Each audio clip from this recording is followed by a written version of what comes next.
Assalamualaikum warahmatullahi wabarakatuh. Perkenalkan, nama saya Suryati dengan NIM C1C0191411. Di sini saya akan mempresentasikan materi yaitu Islam dan Syariah Islam. Makna Islam. Islam berarti kepasrahan atau ketundukan secara total secara Allah Subhanahu wa taala. Orang yang beragama Islam berarti ia pasrah dan tunduk patuh terhadap ajaran-ajaran Islam. Seorang muslim berarti juga harus mampu menyelamatkan diri sendiri, juga menyelamatkan orang lain. Tidak cukup selamat tetapi juga menyelamatkan. Ajaran-ajaran Islam. Yang pertama yaitu akidah. Akidah Hasbi Asyidiki mengatakan menurut ketentuan bahasa Arab, ialah sesuatu yang dipegang teguh di dalam lubuk jiwa dan tidak dapat beralih daripadanya. Dan secara umum, akidah dalam Islam berarti perjanjian teguh manusia dengan Allah Subhanahu wa taala yang berisi tentang ketersediaan manusia untuk tunduk dan patuh secara sukarela, tanpa ragu pada kehendak Allah Subhanahu wa taala.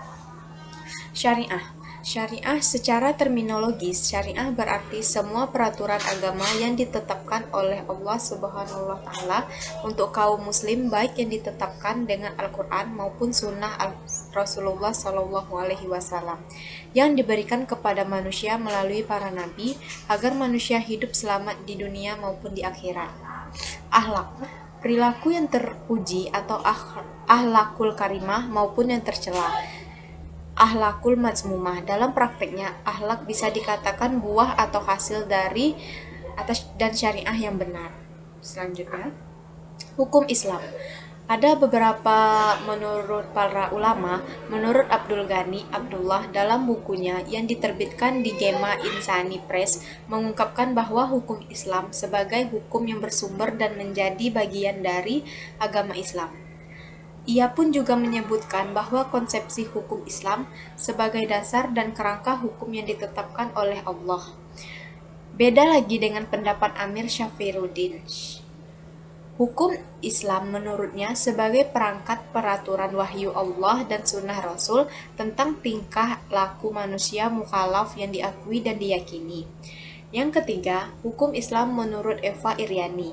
Syariat Islam yang berisi sistem kaidah-kaidah yang didasarkan pada wahyu Allah Subhanahu wa taala dan sunnah Rasul mengenai tingkah laku orang yang sudah dapat dibebani kewajiban dan diakui dan diyakini yang mengikat semua pemeluknya. Selanjutnya, sumber hukum Islam yaitu ada Al-Quran sebagai kitab suci umat muslim, tentu saja Al-Quran sebagai tiang dan penegak. Yang kedua, hadis. Hadis merupakan pesan, nasihat, perilaku atau perkataan Rasulullah Shallallahu alaihi wasallam, segala sabda, perbuatan, persetujuan dan ketetapan dari Rasulullah Shallallahu alaihi wasallam akan dijadikan sebagai ketetapan hukum Islam. Ijma. Ijma dibentuk berdasarkan pada kesepakatan seluruh ulama mujtahid. Ulama yang dimaksud di sini adalah ulama setelah peninggalan Rasulullah Shallallahu alaihi wasallam.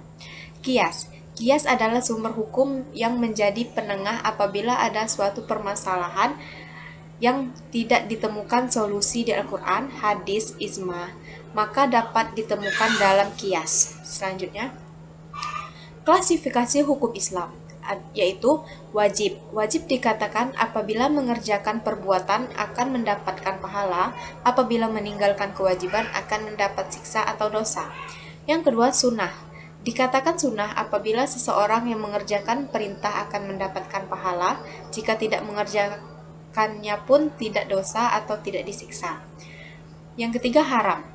Haram apabila hal-hal yang dilarang tetap dilanggar atau dicatat sebagai dosa. Jika meninggalkan hal-hal yang haram, maka akan dicatat mendapatkan pahala. Makruh. Apabila aturan yang dimakruhkan ditinggalkan, maka jauh lebih baik. Sedangkan makruh tetap dilakukan, maka kurang elok atau kurang baik. Mubah. Hal-hal yang dibolehkan dalam agama dibolehkan dikerjakan atau yang seharusnya tidak dikerjakan. Selanjutnya, sasaran hukum Islam. Yang pertama yaitu penyucian jiwa. Dimaksudkan agar manusia mampu berperan sebagai sumber kebaikan, bukan sumber keburukan bagi masyarakat dan lingkungannya. Yang kedua, menegakkan keadilan dalam masyarakat. Keadilan di sini meliputi segala bidang kehidupan manusia, termasuk keadilan dari sisi hukum, sisi ekonomi, dan sisi persaksian. Yang ketiga, mewujudkan kemaslahatan manusia. Sebagai ketentuan Al-Quran dan As-Sunnah mempunyai manfaat yang hakiki, yaitu mewujudkan kemaslahatan manusia, dan karena Al-Quran berasal dari Allah yang sangat mengetahui tabiat dan keinginan manusia, dan As-Sunnah dari Rasul yang mendapat bimbingan Rasul dari Allah Subhanahu wa Ta'ala. Selanjutnya, tujuan syariah Islam. Adapun tujuan syariah Islam secara umum adalah memelihara kemaslahatan umum. Kemaslahatan sendiri maksudnya adalah hal-hal yang sifatnya baik, berfaedah, berguna, dan sebagainya. Secara umum, syariat Islam tujuannya adalah menjadikan hidup umat manusia diliputi kebaikan tak sekedar di dunia melainkan juga di akhirat. Selanjutnya ialah kesimpulan.